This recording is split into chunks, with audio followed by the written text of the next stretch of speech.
All right, what is up, everybody, and welcome back to the Flip the Script podcast. Um, we're coming back from a bit of a little hiatus we had. There was a bunch of Snow. inclement weather. We had like a big winter storm come hit the East Coast. That kind of put us out for a little bit. Got behind on editing, and then you get behind on work, and you're trying to catch up. You know how shit goes, man. Life. So that last podcast that we filmed, probably 2 weeks back now, I would say. Yeah, probably. Yeah, so probably about 2 weeks back. That one will be uploaded today. And then now we're back on track here. It's a part one and part two, right? Huh? It's a part one and part two, right? I'm just gonna upload the whole 2 hours. Oh, okay. I'm just gonna load the whole 2 hours. This is February 12th, so that is when this one is being recorded. So we're kind of gonna get back on schedule. We got a few different things to talk about. Luckily, during the time we was gone, not really much happened. It was been a really uneventful 2 weeks outside of kind of the main thing we're gonna talk about today, and Wonderman coming out.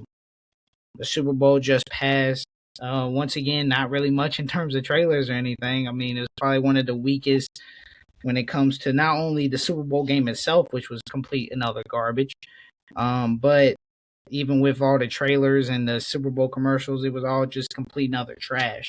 Yeah, but it was nice seeing Sam Darnold win. You know, because he has a nice story. I guess, but I don't care about the Seattle Seahawks. Let me adjust this camera right quick. Oh my god. I do not give two shits about no damn Seattle Seahawks. I don't, unfortunately. And now if the Carolina Panthers or something would have made it, I'd have been there. But yeah, we know how that goes. Let's see here. All right, so that's why we need the Chiefs back in the Super Bowl every year. Don't nobody care about no Chiefs, man. Chiefs are washed up. We know this. All right, so the pecking order for today, we got Roman Reigns winning the Royal Rumble. We have WWE 2K26 news, a bunch of news and stuff they've been dropping about W2K26 came out. We're going to talk a little bit about that. We got the Scream trailer. We're going to talk a little bit about the Scream trailer. There was about 4 different TV spots. They all pretty much showed the same exact footage. Really was no difference. We got the God of War casting. A lot of the casting for the new God of War Amazon TV series came out. We're going to talk a little bit about that. And then to top it off, we're going to talk about the Spider-Man Noir trailer that just came out, and we're going to talk about Wonderman. So let's go ahead and kick things off with Roman Reigns winning the Royal Rumble. My thoughts on this one, I mean, that's just what should have happened anyway. I mean, WWE is at an all-time low. It's completely boring. It's completely washed up. It's not really worth watching. Even Roman winning the Royal Rumble isn't making it worth watching. So I'm pretty much just at a point where I don't even care. Yeah, I think I told you after he won, I said that it's good that Roman won because, he's Roman, still probably the biggest star they got. But I said his Rumble win just didn't move me, like it didn't really move me either way. Because I think it's just because, like, we're at a point where it's like either Roman wins because you already put him in the Royal Rumble. So if Roman doesn't win, you're just making him look bad. If Roman does win, it doesn't really change much because it's Roman Reigns. So it's like we've already seen all the Roman stuff. We obviously know now he chose CM Punk, so we're already going to see a rerun of that. Not really anything new. I just think that there's almost nothing WWE can do at this point to reinvent their product. Well, I think Roman winning was like desperation because they know he's a big star. They needed somebody to try to squeeze just a tiny bit of interest into their product, and Roman kind of did that with that promo between him and CM Punk last week. Yeah, I don't even know if it was desperation or Roman probably just not happy with the product himself, and they kind of have to give it to him because who else do they have? I mean, they tried their hand at Jey Uso.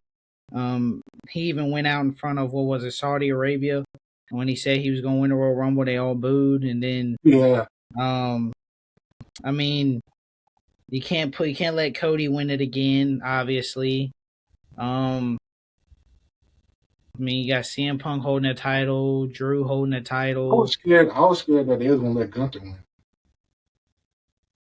I mean, I thought that might have been where they was gonna go. I mean, you have them retire John Cena. That's a pretty impressive feat. AJ Styles. Oh yeah, he retired AJ, I guess. I didn't even watch the match. I just watched AJ walk off, so I have no clue what happened in that match. I just knew that they said it was his retirement match, which I didn't even know the nigga was retiring. He don't get no retirement tour. No, he just retired Gunther, I guess. But he's not really retiring. He's probably gonna go to TNA or AEW, something. I hope he doesn't. Why? Well, that's why I said probably. Probably, maybe. I hope he don't go to fucking TNA or AEW. I hope not, because they're not gonna use him good either. I don't know why all these Duddy dudes who don't get utilized in the WWE think that just because you go to AEW, they're going to use you any better. You're going to be overused at the beginning and underused for the rest of your career. Yeah. I think AJ should just hang it up. He's had a great career. I mean, yeah, you had an amazing run with TNA. You had a little bit of a phenomenal run for like a really short stint in the WWE. Yeah, and then But even WWE, I mean, of course, like near the end of his WWE career, it wasn't as good. He was getting older, but if you think about in totality his WWE career, I mean, that's a really great career still. Yeah, I mean, I guess, but at the same time, it's just like I don't know, man. Like with AJ Styles, I mean, his WWE career is like a point percentage of his TNA career. I mean, I see why he didn't make it back in the day after I saw that damn audition tape he sent in. Oh man, yeah. That promo was garbage, boy. That promo was trash. Yeah, I wouldn't have signed the nigga either. Yeah, you could tell he really didn't know what he was doing. Now that might have been one of the worst promos I've ever seen in my whole life. But continue. But yeah, back to Roman. I mean, that promo he did with CM Punk, at least he squeezed a tiny bit of interest into it. You know, like a little speck of interest at least. Yeah, and you definitely are not exaggerating with a speck. Because even then, not only does CM Punk no longer feel like old CM Punk, especially when it comes to his promo ability, but Roman don't even feel like OG Bloodline Roman with his promo ability.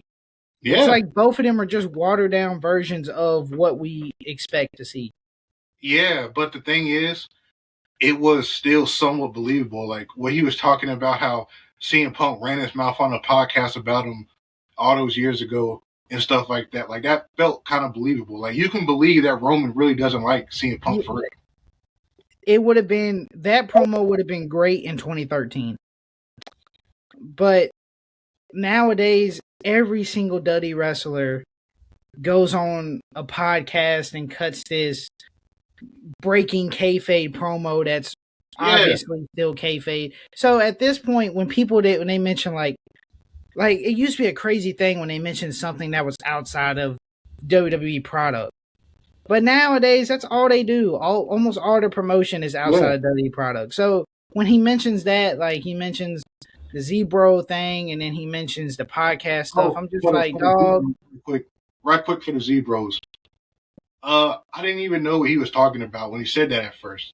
I didn't know he was talking about because they're both in Zootopia too. I didn't know that. Oh, you didn't know that? Yeah.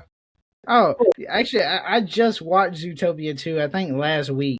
Yeah. I thought it was going to have more dialogue. That's literally like, I think they have like 3 scenes in the whole movie. 2 of the scenes are just them saying Z-Bros and then doing the fist bump. And then like the last one, they do like this whole like, my name is also, and I thought that was kind of But I thought they was gonna be in it a little more, and they wasn't, which really disappointed me. But like, they mentioned that, and then they mentioned the podcast stuff, and it's like, oh my god, man, we hear this from y'all every single, especially when it comes to CM Punk. Every time someone's on a promo with CM Punk, well, you left this company and you talk shit about this company, and I was holding the company on my back. Damn, nigga, we get it. Shut the fuck up. We get it, man. Okay, he left. He left all those years ago. We get it. Okay. Like, damn, we get it. He left the company. What? How long has it been now? Fucking 12 years? Yeah, he left in 2014 and came back at the end of 2023 or 2020. So, like, dog. Oh my god, let it go. I know. All the people that left the company and came back. That's the only promo material. It's getting worse than Cody Rhodes talking about his dad, man. Exactly. Like, really? I'm telling you. But why do you think that promo squeezed a tiny bit of interest out, even though it's nothing we haven't heard before? But why do you think that is? I think it's simple. I think it's just the fact that CM Punk and Roman Reigns are the two most popular players that they have right now. And no matter what they do, when you see two people who are the most popular at what they do, you're going to pay to see it. I mean, it doesn't even, in the technical ability doesn't even have to be great. I mean, it's like when you see, whenever you hear Mike Tyson get his old ass back in the ring to fight Floyd Mayweather, right? Yeah. You still want to see it, even though the technical ability won't be as good as the people who are, actively fighting and, winning worlds. But it's Floyd Mayweather and Mike Tyson. Yeah. The what's it called? The Prestige? Yeah. Prestige? Yeah. The Prestige alone is enough. Yeah. I've heard some people say this is like a modern day Rock and Austin. Like, no way. Okay, no, that's crazy. No that's way. Crazy. Yeah, modern day Rock and Austin. I don't even know. I think they've had like two little feuds, like not even real feuds, two little baby feuds. They've had like a match or two before, I think, with each other. And then this is like their first, like, probably drawn out feud. Yeah. You're gonna compare that to the years of history between Rock and Austin? Yeah, like the two biggest of an entire era. Yeah, like people forget how huge that really was. Like, yeah, no, this is not Rock and Austin. You can't even compare the two. It's not comparable. Yeah, because even if they be like, well, it's like a modern day Rock and Austin. You can't compare it to Rock and Austin. Yeah, because it's not close to Rock and Austin. I don't think nothing can ever beat that. No, nothing will come close to Rock and Austin. That was a whole era. Yeah, of just two guys at the very top. Yeah, I'm talking two legit megastars. Roman and CM Punk megastars. They're stars, they ain't megastars.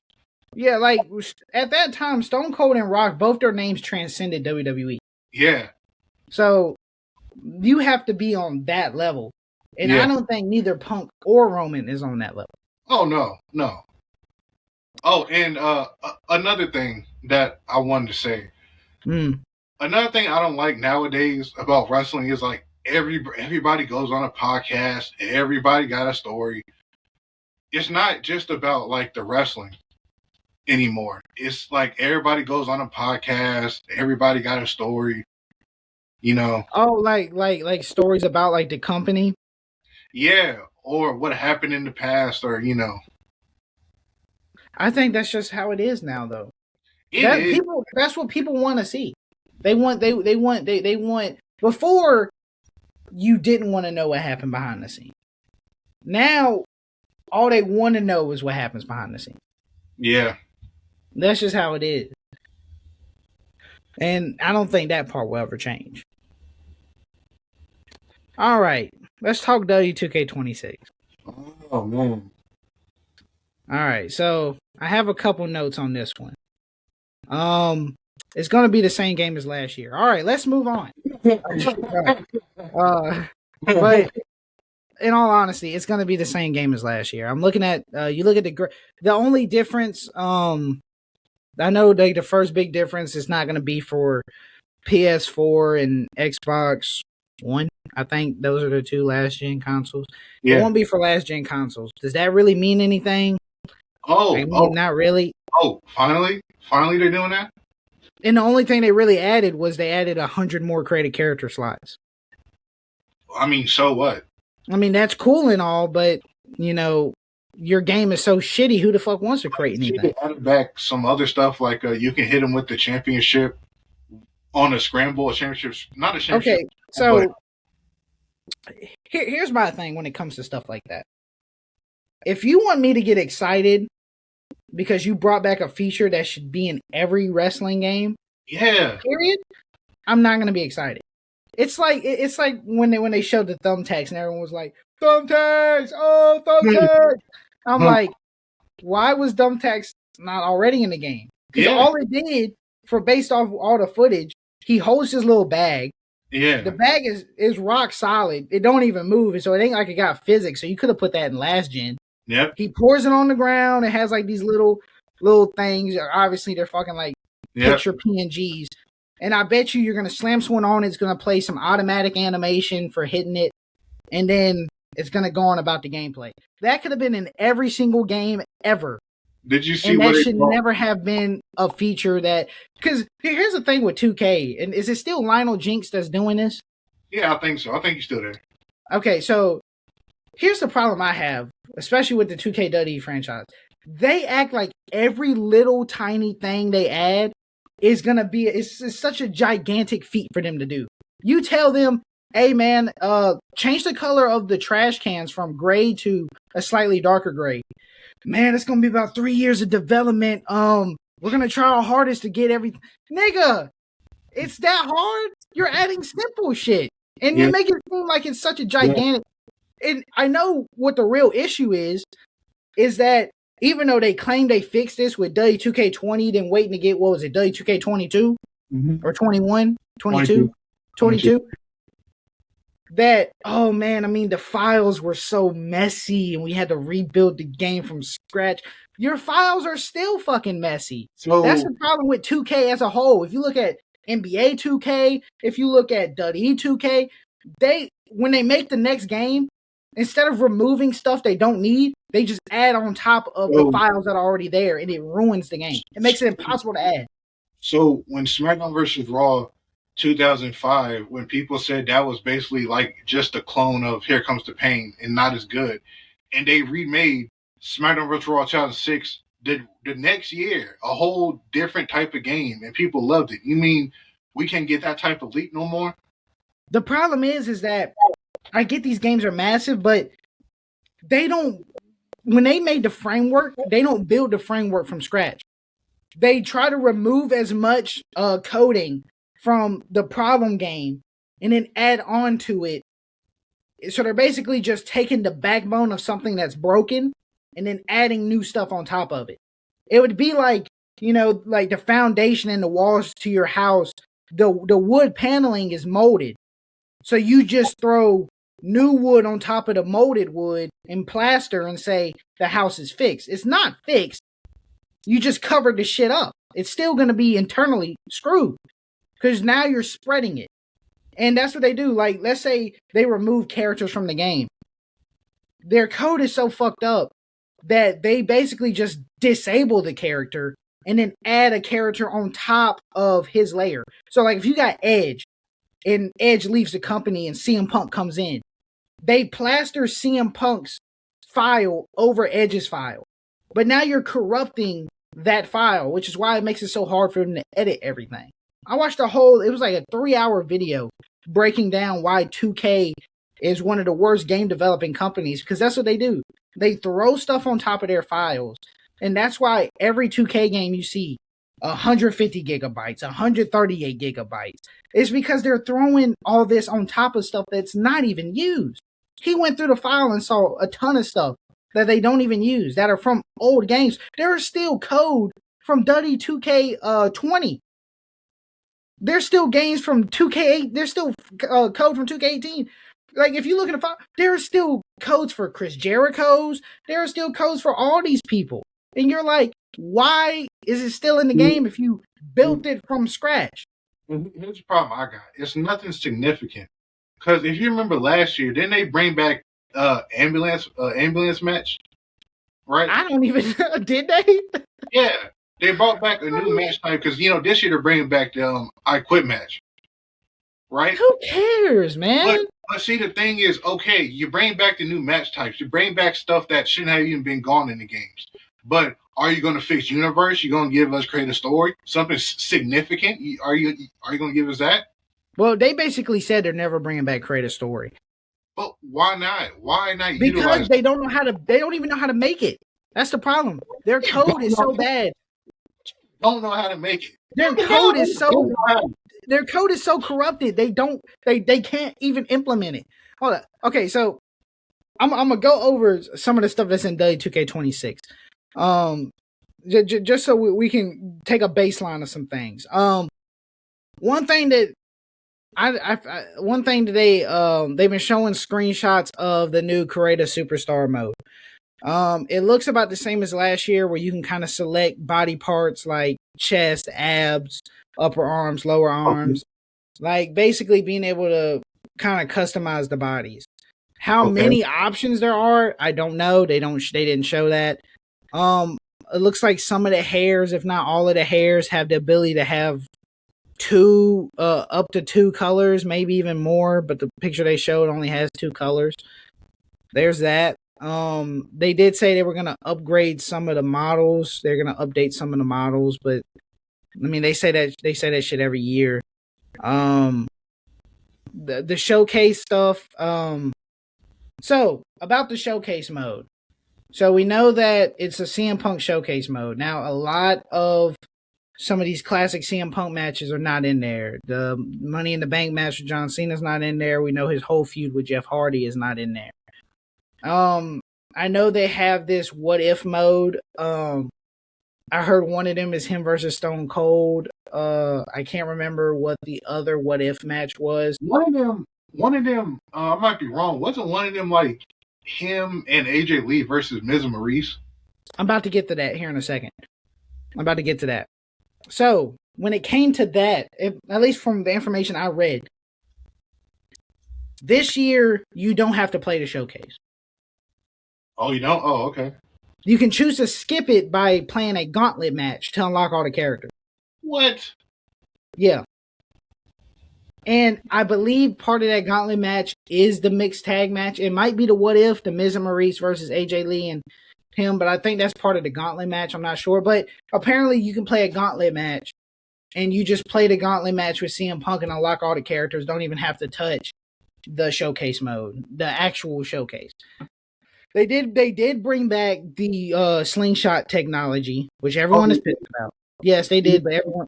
Oh, good to me. I like slingshot tech. Yeah, everyone's pissed about it. I like slingshot tech. I mean, if y'all don't like it, y'all don't like it. I like slingshot tech.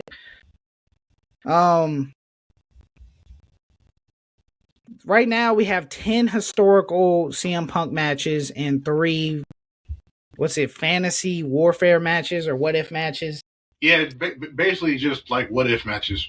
So here's the historical matches that we have so far that are 100% confirmed. SummerSlam 2008, Punk versus JBL for the World Heavyweight Championship. I mean, is that really like a historic CM Punk match? They was like early on the card? CM Punk as world champ wasn't really like hitting like that. Is that really like a historic CM Punk match? I mean, you get the SummerSlam 2008 arena, so I'm not going to complain. Yeah, that's right. Okay. Duddy Armageddon 2008 versus Rey Mysterio. Armageddon 2008? Yep, it's a #1 contender for the Intercontinental Championship tournament final. Damn, I didn't even remember that. Damn. You're telling me in a showcase mode, we have a #1 contender match for an Intercontinental title? Wait, didn't he feud with Ray in 2010? They had a match at WrestleMania. That's okay. That's not in here. Number 3, we got fucking WrestleMania against Randy Orton 2011. Speaking of that, they messed up Randy's model. They did. The model is not right. It's a cook. It's 2009 Randy. It's not even 2011 Randy. Bro, I swear, these are some lazy ass developers, I man. know. Also, I saw that picture they uploaded of Booker T. Why does Booker T look garbage every game, bro? How did the TNA game make a better looking Booker T? For real. How could the TNA game get it right, but the WWE games can't? Elimination Chamber 2013 against The Rock. Okay, because The Rock, I guess. Number 1 contender match Raw 2013 against John Cena. Okay, it's a classic. Okay. Yeah, man. What, I mean, it should have been Money in the Bank, but... yeah, it should have been Money in the Bank, but you know. And then, right now, we have 2013 CM Punk versus Taker. WrestleMania 29. Great match, but it didn't get the lighting right. Did you see that, the picture? Yeah, the colorful lighting is in there. Which, in all honesty, Duddy 2K... since Duddy 2K22 has historically ruined every arena. They have no accuracy when it comes, except for what's the one, Shawn Michaels versus Undertaker 25. That arena was done correctly. Yeah, the lighting on that arena was perfect. I know that's one of your favorites. Oh yeah, it was easily one of my favorites. I would play with that arena literally every time I had a chance. SummerSlam 2013, the Best versus the Beast, Brock Lesnar. Okay, it's classic. And then this is when we start to get to some of the garbage. Bad Blood 2024 against Drew McIntyre. I don't care about Raw 25 Netflix debut against Seth Rollins. I'm just gonna speed run this. And then WrestleMania 41 triple threat match. I mean that's a great match, but still. But like, I don't want to play that in a showcase. Yeah, me either. At least not when the only real like historic match, like the only thing with long hair CM Punk so far is the JBL match at SummerSlam, and then a number 1 contender Intercontinental Championship tournament final match. I think they showed a picture, and he didn't even have his lip ring because he had a lip ring back then. He had long hair. They didn't even get that in the game. He had a lip ring in 2011. In 2013, he had a lip ring, and they still don't add it. And Roman Reigns model looks like complete garbage still. Seth Rollins model look like it got worse. Someone showed a photo of it. It looks like Seth Rollins fat. Might have been a bad angle. What does it look like? I didn't really see it. I'll see if I can find a picture later. I'll send it to you. But he looked fat. I don't know. Here are the what if matches. Now, CM Punk versus Stone Cold Steve Austin. Okay, I don't want to see it. Yeah, CM Punk versus Eddie Guerrero. Bit of a random one right there. Random. Didn't they have they had a match in the Indies in like 2000 and something. Yeah, and something, yeah. And then, okay, so yeah, you was right. It's the CM Punk AJ Lee versus Miz Maurice. Is that really a dream match? No, it's not. But I guess that's how you unlock AJ Lee. I guess. I mean,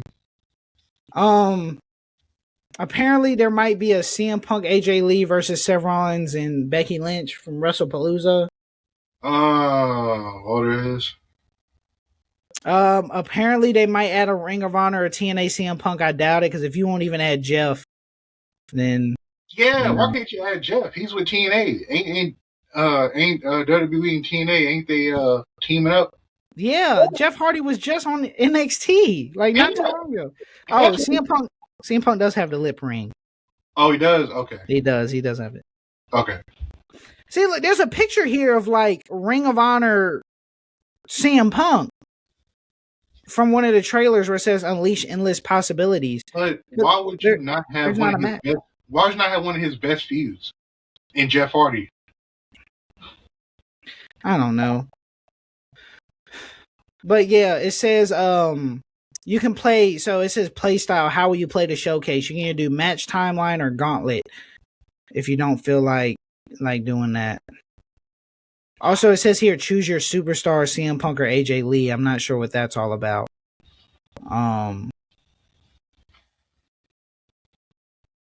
Jeff Hardy should have been in it. I know, definitely should. If they do add like TNA or Ring of Honor CM Punk, they need to have it be a what if match between him and Retro AJ Styles. Yeah, I know. Yeah, And they better put Get Ready to Fly on there, damn it. dang. Because if they ain't gonna put Slow Chemical in the games, they ain't gonna put Get Ready to Fly in there. Bro, why is Slow Chemical not in the game, yo? Exactly. That's so corny to me, man. Let's see what other news. Okay, but are they anything with Universe? You're finally gonna do something with Universe? Significant? I did see something earlier about Universe. That's what I'm trying to look for because I want to make sure that is right. Of course, we know they added the draft system, which I don't care. Why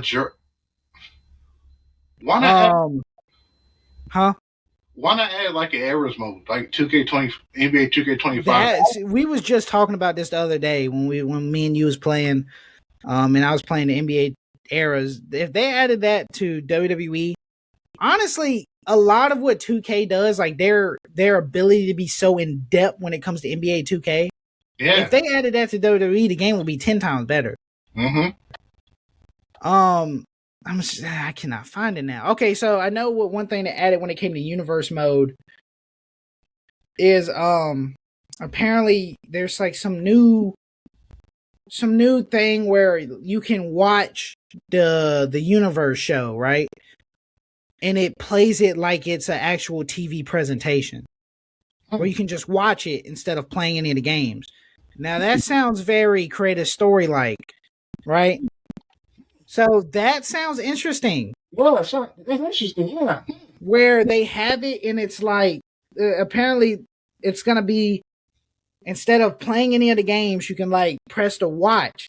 So you set up the show, you press watch, and I guess it'll be like cutscenes and stuff to make it look like it's a TV broadcast. And you can just watch all your matches and all your little promos and storyline stuff you added, and you can watch it instead of playing any of it. Which if that is true and is done correctly, that sounds cool. How I say, that actually sounds pretty neat. Yeah, I'm very much down for that if that's the case. But what about actually playing it though? See, that's cool for watching it, but I'm talking about when you're playing it.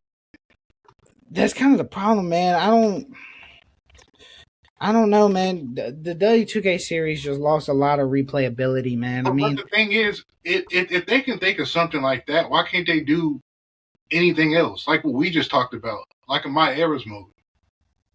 Something. I don't know. My Eras mode would add so much depth. Add star matches on the shows or add contracts, something. I mean, maybe they will with the new draft system. I don't actually fully know. I'm being completely honest.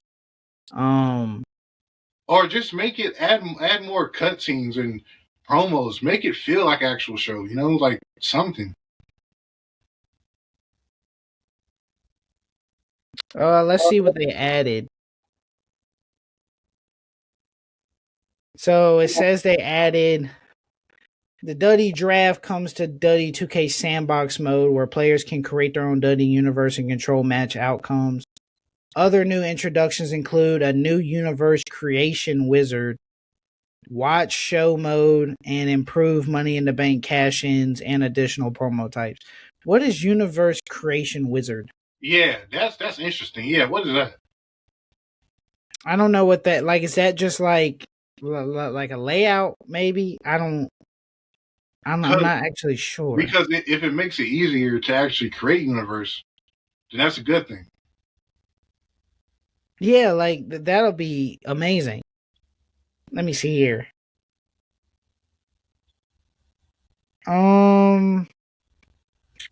Yeah, it seems like it's gonna be kind of similar to like automated setups. So I guess making it easier to set up seems to be a priority. It seems like. Oh, good. Because you would spend 2.5 hours setting up the game, and then you don't even want to play it now. Exactly. Play 30 minutes. Yeah. So, let's see. Any other new stuff? I know Duddy Vault just posted CM Punk versus Daniel Bryan from back in the indie days, and it's the same look that they showed in W2K26. So maybe they're gonna put a Daniel Bryan match in there or something. I doubt it because he's still with AEW. So I highly doubt that. Maybe Jeff Hardy CM Punk match in there. Exactly. Why that's not in there, I don't know. Other than that, it doesn't really seem to be any more news. There was some stuff that seemed like it was kind of mimicking towards whatever their little, what's it called, Road to Glory, or My Rise. My Rise. I can't even remember the name of these shits no more. It looks like that. I don't know what they're gonna do with My Rise. I haven't really heard anything about that. Hopefully it's good, but I once again doubt it because last 2 years have just been kind of ass backwards. This whole new ringside pass, basically the fucking Fortnite fucking battle pass for W2K26 is absolutely fucking ridiculous. What happened to the days when you could just play the game to unlock stuff? Yeah, what happened to those days? Yeah. You tell me, man. I remember when you could just play matches, earn your little coins, unlock your little characters. Now it's like, oh, we added TNA AJ Styles in the game, y'all. But you gotta play my faction. Yeah. You gotta go buy a card pack. Oh, you don't have enough VC or MT or whatever the fuck they call it. Oh, just spend $130 more. Wow. For a 5% chance. Yeah, you could just, like you used to, play season mode and unlock characters, or like the Hall of Fame mode in 08, where you just play certain matches on certain difficulties against certain people and you unlock stuff. Why not just do it that way? You know, like you used to. Man, we're going backwards when it comes to gaming. Yep. But talking about games, God of War. As we know, Amazon had picked up the rights a while ago, and it looks like they finally got some castings done. First things first, the biggest one, the most important one, is Ryan Hurst being cast as Kratos. What you think about that? Oh, that's a great casting. He looks like him. He got the build. Yeah. I'm not sure about the voice. I haven't heard his voice in a while. I mean, he played Thor in God of War Ragnarok. He did. Oh, okay. Yeah, in God of War Ragnarok, he was the voice of Thor. Oh, okay. So he got the voice. The voice is up. Because as soon as they said that, I was like, "What?" And then I remember him from Remember the Titans as the what you call it. Yeah. Oh shit! Huh? That is the nigga from Remember the Titans. Yeah. As soon as you said that, I'm over here looking at this nigga face, and I was like, "Holy shit! That's the nigga from Remember the Titans." Yeah. Oh my god, I forgot that. But yeah, he played. I know he's been in Sons of Anarchy. He's been in The Walking Dead. I think he's mostly known for like Sons of Anarchy and Walking Dead now. But yeah, he was already in God of War. He voiced Thor in God of War. Ragnarok. So yeah, that's a great casting. He got a good look. Phenomenal casting. I know that he actually had recently lost a bunch of weight, but I'm sure he's probably gonna put some more muscle mass back on to play the role because they're obviously gonna have him be yoked. What's this? Colin Vincent has been cast as Atreus. I think I saw that on Twitter. Looks like he was in the new Chucky franchise. Oh, that came out. Are you talking about the show? Yeah. Oh, okay. Yeah, apparently he was in that. Most recent thing he was in was something called Long Bright River. I played in that. I don't really. I saw the casting for like a second. I didn't really get a good look at it. I mean, he looks like it. He's definitely on the younger side, though. He's on the younger side of Atreus. Like Yeah, they're definitely not going for that Ragnarok kind of more teenage Atreus. This yeah. looks like I a thought very that when I saw the casting for him, I was like, he looked a little young to be Atreus. yeah, he does, he definitely appears young. I haven't seen him in a while. I think this is an image of him from that show. Let me see. Yeah, like he does look on the younger side, but I mean, I think it still works. He has the look, so I don't have a problem with that one at all. Um, God, I suck with names. Mandy Patinkin, Who plays Sif, right? Odin. Wait. Say that name again. Mandy Patinkin, Mandy, Patinkin, huh? Mandy, Mandy. Yeah, Mandy. Oh, okay. Let's see. He has been in. Let's see, Princess Bride, TV show called Homeland. I, I Uh, I think I saw a picture of him when he got cast. He kind of looks like Odin from the God of yeah, he War. was in Wonder. I saw some clips of him. Um, oh, that was him in the Princess Bride. The nigga who was like, "You killed my father, prepare to die." Oh, Um, but I saw some clips of him because I looked these up when they came out because I'm not all enticed on some of them, but he definitely does. He has a good voice for it. They said they kind of wanted to go with a different style of Odin. They said they wanted him to be a little more light because he's supposed to be portraying himself as someone you can trust. okay. They felt like in God of War Ragnarok, the reason they didn't bring him back is because he wanted this more kind of darker, sinister Odin. Yeah, But they're like Odin is supposed to be someone you believe you can trust, so that he can use your trust to manipulate you. But his Odin was so sinister, they felt like people wouldn't want to trust that Odin.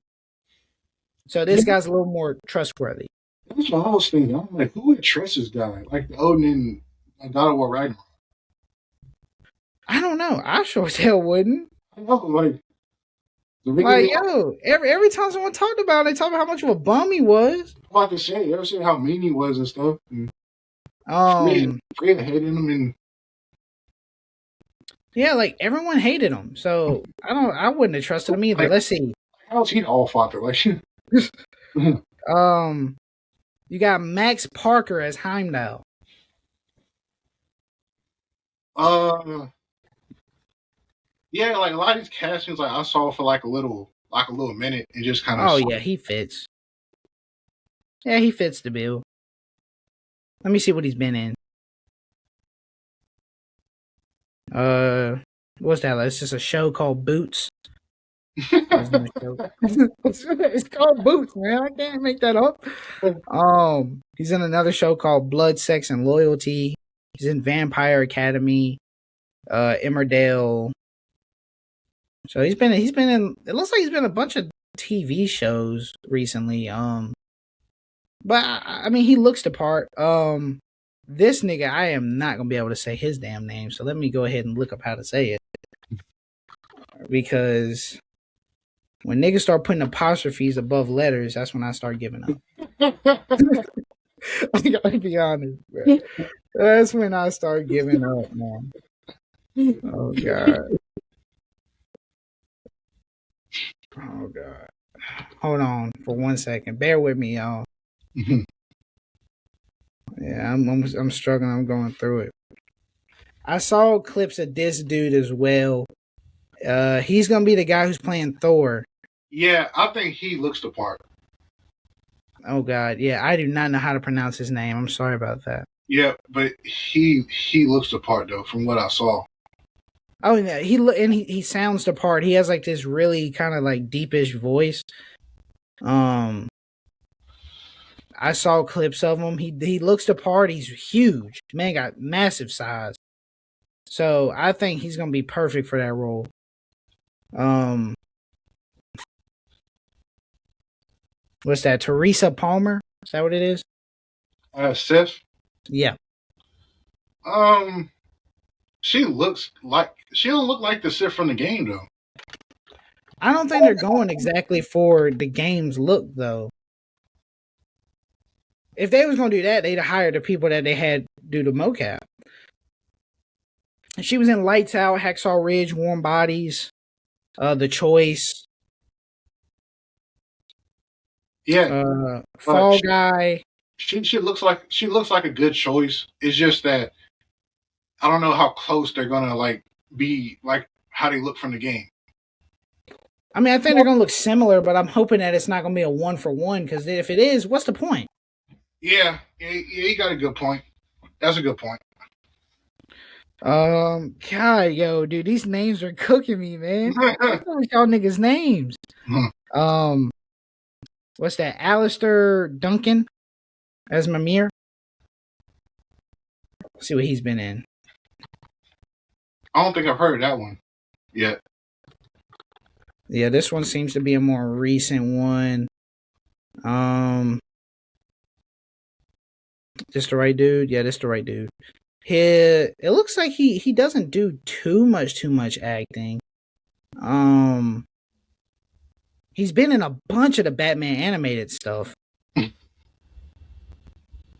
He's How to Train Your Dragon 2. He's been in Avengers Assemble animated, Spider-Man animated from 2017 to 2020. Let's say he's done a lot of animated. Oh, my bad. Let's see. God of War.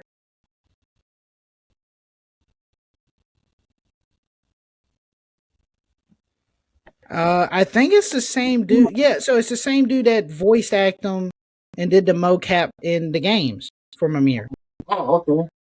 Okay, so it's the same guy. So they brought him back to do it, which is cool.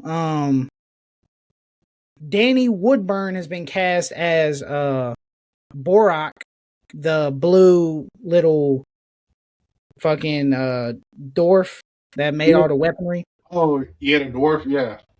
He's been cast, it seems like. He can be cast as his brother, because if they go the game route, then it's important that they get his brother right. It is important that they get the brother right. It looks like there is someone cast for the brother. I just gotta figure out who it is. Jeff Galuka or Golka, one of the two. That's who's playing his brother. Oh. It's another dwarf actor, and he looks the part. Okay, yeah, because they gotta get that right, because they go the game route. Yeah, he got to act the part. He's been in Jingle All the Way 2, Buddy Games, Air Bud. So he's been a few different things. He was in the X-Files, it looks like. But yeah, both of them look really good. They look like their counterpart from the game. So that's always good, because that was a very important one. But both of these people look perfect for their roles. I know she hasn't been cast yet, but they should get Deborah Ann Wall to play the wife of Kratos that died. I don't think they're gonna actually show any of them though. They ain't gonna show the wife that died? I don't think so. I don't know what the actual story's gonna be yet, but I don't know if they're gonna go back like that. Yeah, an issue I got, like, I don't think it's not gonna be a great show. I just don't like how they're skipping all the Greek mythology. I don't either. I don't like that. But I think it's just because that's just the new thing. I think that's just how they're going. I'm pretty sure. But God, that'd be awesome. Yeah. All right, let's see. Let's move on. Next, Scream 7. We shouldn't have much to talk about with this one. We're at the 50-minute mark, so we're good. But we shouldn't have much to talk about with this one. Scream 7. It looks garbage to me, man. I'm just gonna be honest. I'm sick and tired of the legacy characters. I want a new story. It looks like it's going to be a rendition of some of the same stuff. Even if some of the leaks that we heard are real, they just made the movie even worse for me. You can definitely tell this is guy's first time directing. That's very obvious just from some of the shots. They don't look very good in some places. But, you know, you're the Scream guy, so yeah, you tell me what you think. Yeah, before I say anything, I'm a huge Scream fan. That's one of my favorite franchises. Love it. I watch anything Scream any given day. anything. But this Scream 7, it isn't doing anything for me. Like, there's no engaging hook to it. Maybe it's because you're 7 movies in and you can only do so much, but there's just nothing like grabbing me about it. And Kevin Williamson, yeah, he's a great writer, but directing, this is his first movie directing. Is he really gonna bring it like that? Because the Scream 5 and 6, that was let down more by the writing, not the directing. Yeah. But I don't know. I'm just not too excited for it. In all honesty. The last Scream movie really soured me a lot. Actually, a lot of Scream movies have soured me on Scream. It's just like, I don't know. I love the first one. The first one is my favorite, and the first one's a great movie to me. It's one of the best movies. You only like the first one. I only love the first one. That's great. I like the second one. I'm okay with the third one, and the rest of them y'all can have that. Yeah, I like the TV show. The first 2 seasons. Not season 3. We don't talk about. Yeah, no. Season 3 was garbage. The first 2 seasons, I even like the TV show, but man, it's just, I don't know. It don't feel the same anymore. Yeah, and for me, I love the first Scream. Scream 2 is very good to me. Scream 3, very fun, even though it was very flawed, but that was because of everything surrounding Scream 3. Scream 4, I don't really like Scream 4 that much. I like Scream 5. It did play it safe, but it was more of a tribute to Wes Craven. Yeah. So that's why they kind of played it safe. I hated Dewey dying because he would never do that. Never. Everything he'd been through. Yeah, he would never do that. But I still liked it. Scream 6 was disappointing to me. They could have done so much more with that, and they just kind of dropped the ball. But Scream 7 just looks like more the same. Like, there's no hook to it, And like I said, the only saving grace is that my theory for the killer is right, and it was Randy Meeks the whole time. Yeah, you should talk about that theory, actually. Yeah, so my theory, because I was talking about the other day, how just kind of how garbage these ideas and the motivations for some of these killers have been pretty much since the Wes Craven days. Like, these new, the Scream, what was it, 5, 6, 7. Now, the actual reasoning for the killers are just so piss poor. It's either a play on one of the older movies and just rehashing it, or especially with Scream 6, where it's like, oh, my son, and with the daughter and the son, the other son, oh, my brother is a murderer, so we gonna become murderers too. Like, that's crazy. Dad's a cop, a declarated cop. You got a brother, you got a sister, and because you was a serial killer and you died because you was trying to murder somebody, they're like, well, we got to become murderers now too. Like, do you know how? That's insane. Like when you strip away what they try to throw on top of it, that's the actual premise.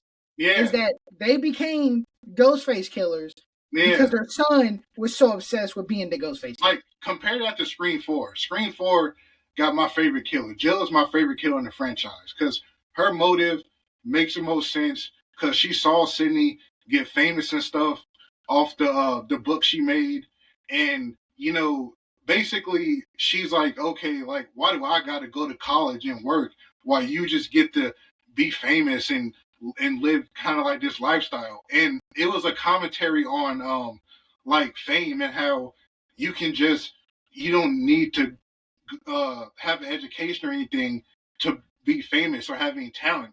You just need to have messed up stuff happen to you and become viral. And that was so ahead of his time. Like, I do like that.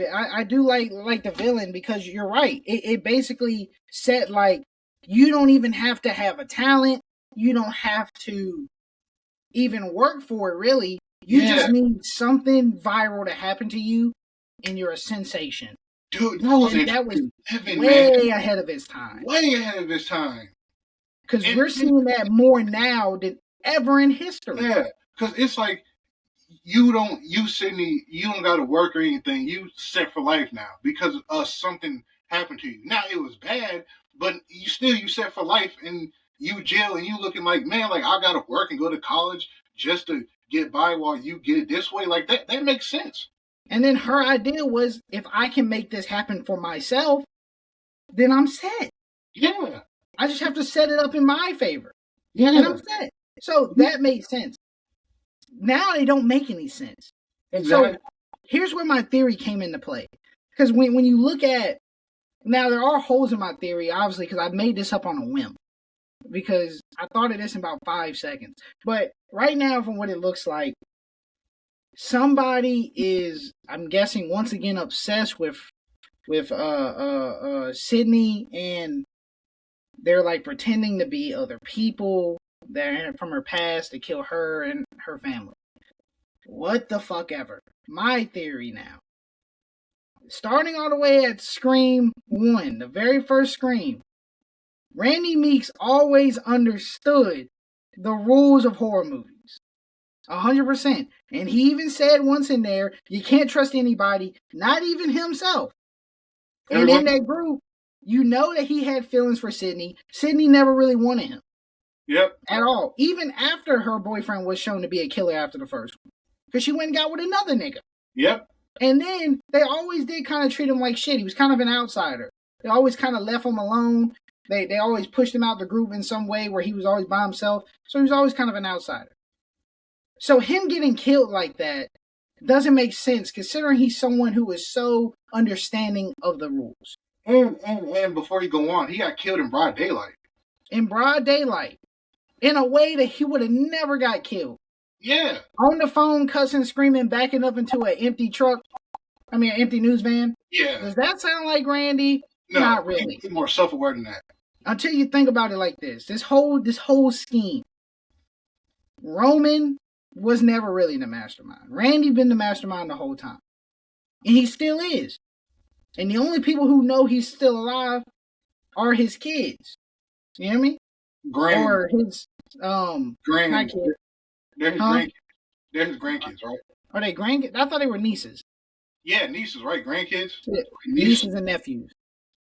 Which is not grandkids. It's a totally different thing. Nieces and nephews, they know. Because they also, at least the Misty, knows the rules. And you notice how, no matter how much Chad gets stabbed up, I'm talking about he took about 87 to the gut. Two people, two niggas, just bone checking this nigga every which way. He's in there. For real, bro. Got a Jeff and Matt 2-1 handicap. Exactly, bro. Tore his ass down. He lived. It happens to Misty. It happens to Chad every time. And they come back. Hear me out. Before that, you realize Mindy in Scream 6 after getting stabbed and stuff. She's just running up to the hospital truck. Like she ain't just get stabbed. Yeah, because I'm telling you, they're playing this. It's a long game. And we already know that there's going to be a lot of hints of technology. I mean, they're talking about AI, deepfakes, and AI voices. We know Randy good with the technology. And I'm pretty sure Misty probably good with the technology too. They have been conspiring. Yep. To take Sydney down for years. Yep. And now's their time. That would make sense. It would make sense because the rumor is Sam and Tara supposed to be in witness protection. Why wouldn't Chad and Mindy be in witness protection too? Why are they so killers? Yeah, see? That would be like a good absolute cinema. Yep. That would be a good meta thing to do. That would be I just thought it'd be a nice twist. It'd be something no one would ever expect. Exactly.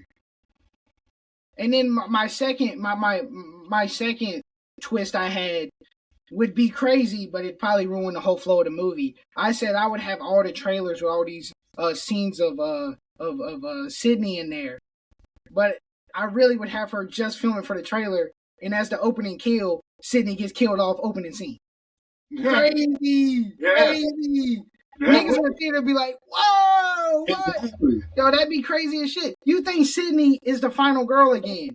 Opening scene, she answered the phone. He pop out, and she gone. You'd be like, what? And then the next scene after that, her funeral. Oh, that'd be crazy. Now you're like, I don't even know what the hell this movie even gonna be about. Nah, that's just my idea. But man, that's just my little 3 cents. That's another thing. The whole meta aspect of Scream ain't even in Scream 7. It looked like. Yeah, I mean they already said that they want to focus more on a primary slasher than like a meta commentary, which ruins that's not the whole point of Scream is meta commentary. Yeah, like that's part of what made Scream so interesting to me. It's like they were so meta about it, but it was still, it wasn't meta to the point of parody. It was like, it was meta, but it still felt like they were still in danger, like a real movie. Yeah, it was still done properly. Yeah, done properly. Because this time they're going to comment on deepfakes and AI, but that's not horror related, you know. Yeah, like I don't know. They're just trying to get away with the meta stuff.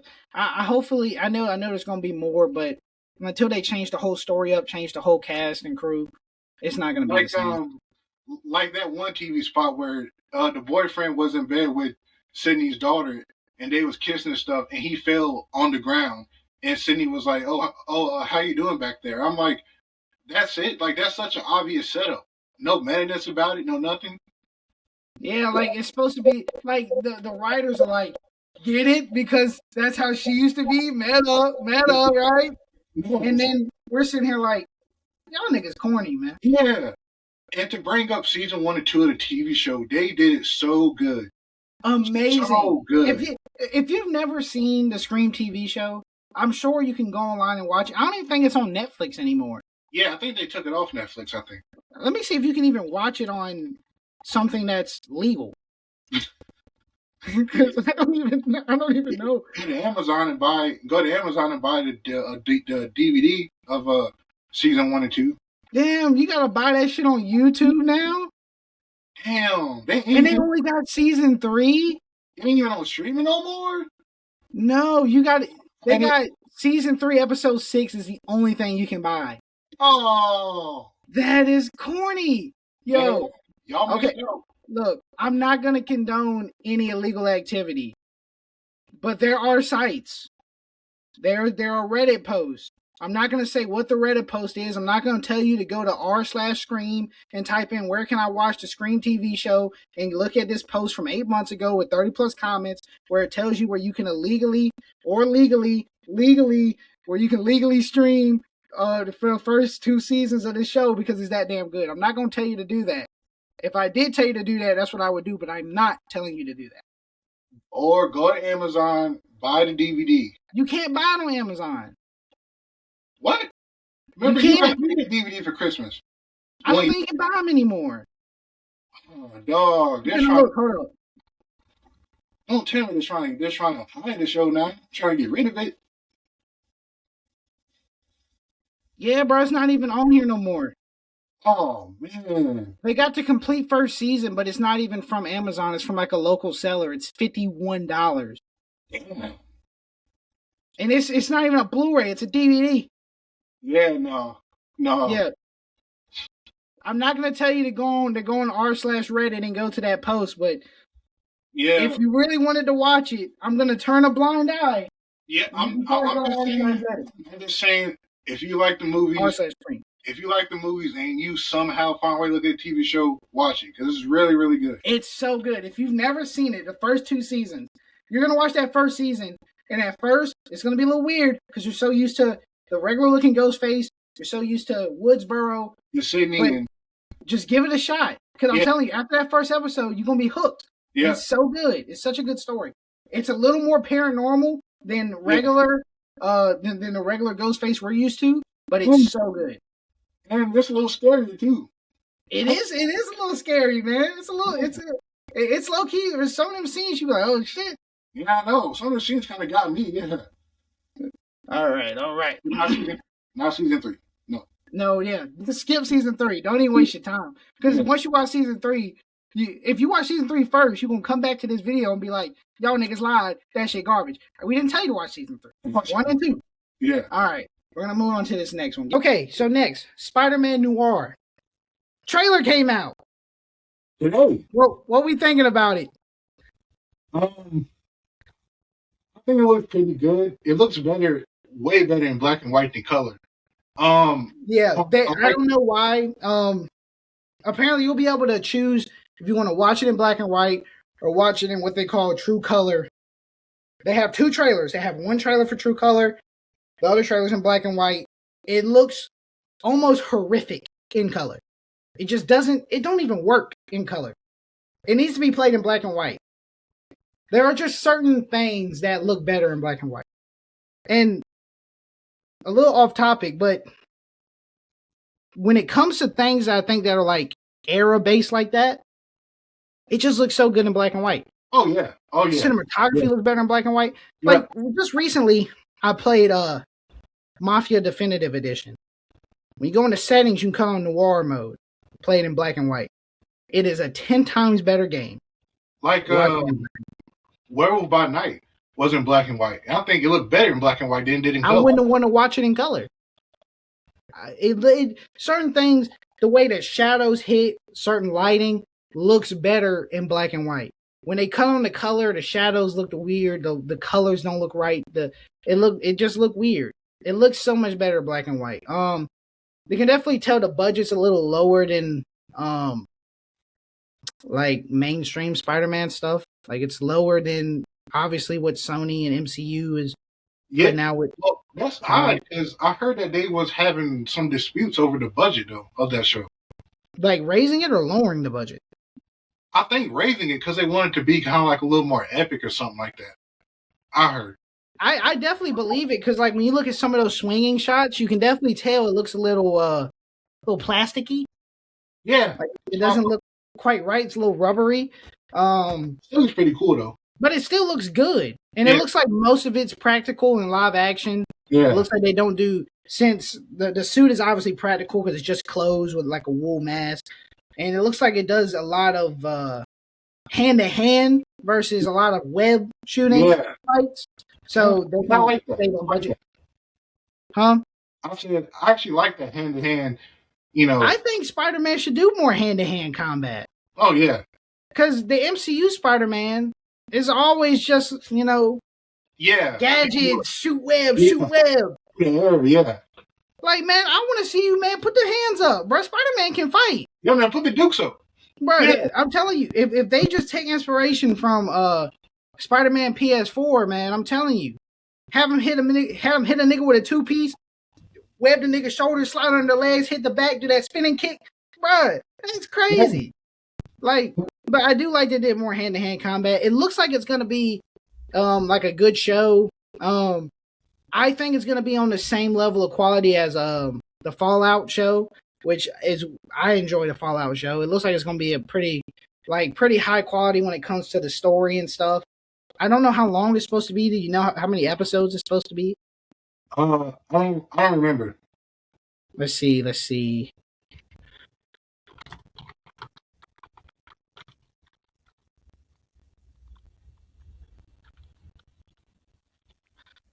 here. It will have 8 episodes. Oh, okay. All right. Good length. So yeah, it'll have 8 episodes, so I think that'll be pretty good. I don't know what the story's gonna be yet. I don't know who like the main villain is supposed to be. I had a few villains in the trailer, like Electro, Molten Man, Sandman, Vulture. Yeah, I don't know who like the main antagonist is. I don't know yet. I don't know if it's Sandman because I heard like that fight was gonna be huge. Really? Yeah. Let's see if it knows.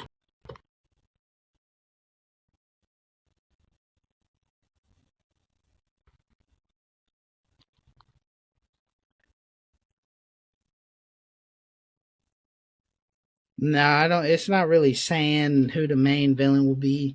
It's probably gonna be like a little surprise or something, where like you're not supposed to know until like the last episode or something. But I mean, it does look like it's gonna be good. I'm a little excited for it. Me too.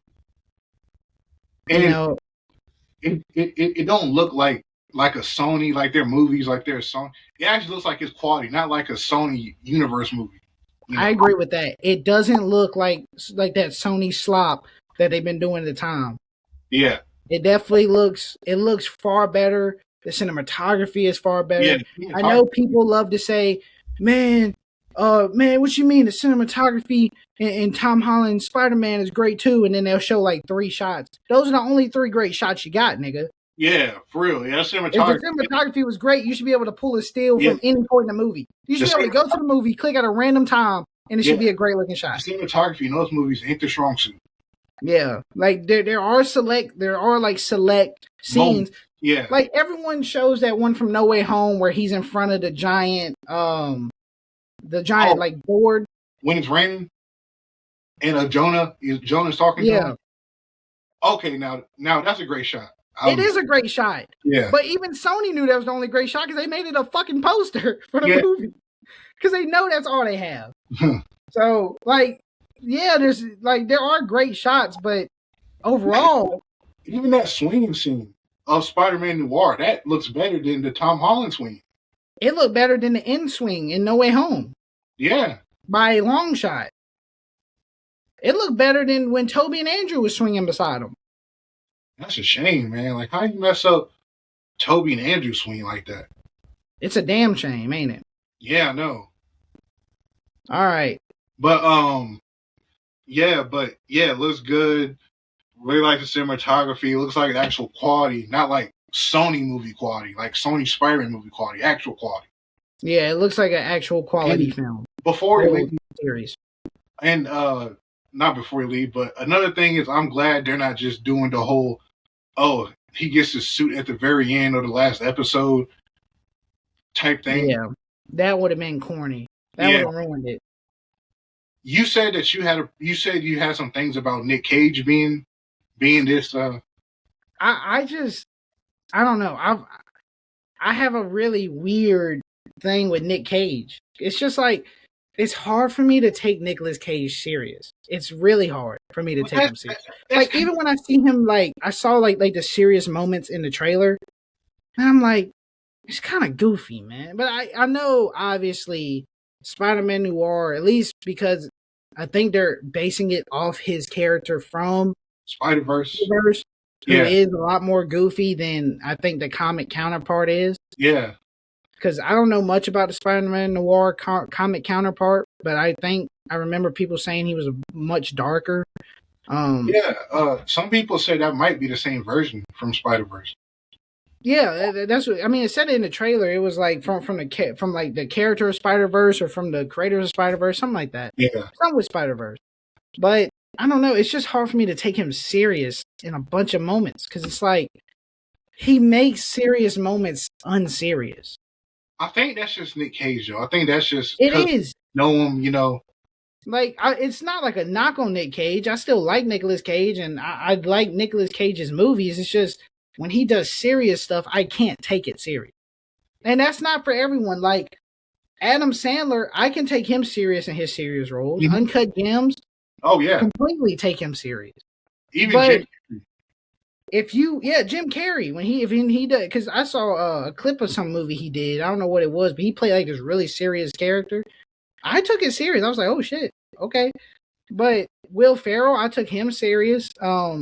What was the one with the writer, and it was like in his head, but he was really alive, and she was writing a book about him, and he was gonna die. Oh my god, that scared the shit out of me. Huh? So, I'm home. Hey. Bye. Oh, we're almost done. Okay. What movie is that? Oh my god. Hold up. As soon as I say the name, you're gonna be like, oh.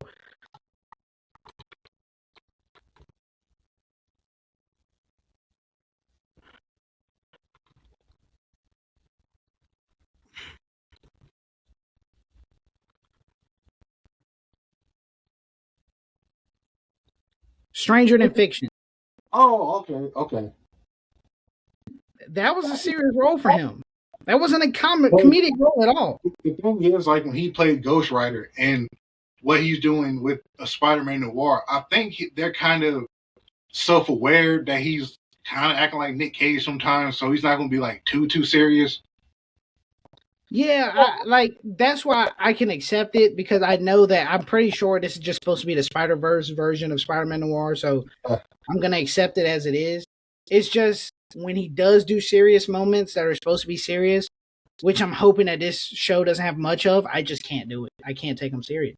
Yeah, I think they're kind of self-aware of that though. I think they are too. So I don't think they're gonna try to add a bunch of serious moments because you can't take Nicolas Cage. Yeah. All right, our last topic, final topic of the day. Wonderman. What you think about Wonderman, Trey? Rate it out of 10 first. I'll probably give it a 7.5 to an 8. Okay, I'm down with that. I'll give it an 8 out of 10. Okay.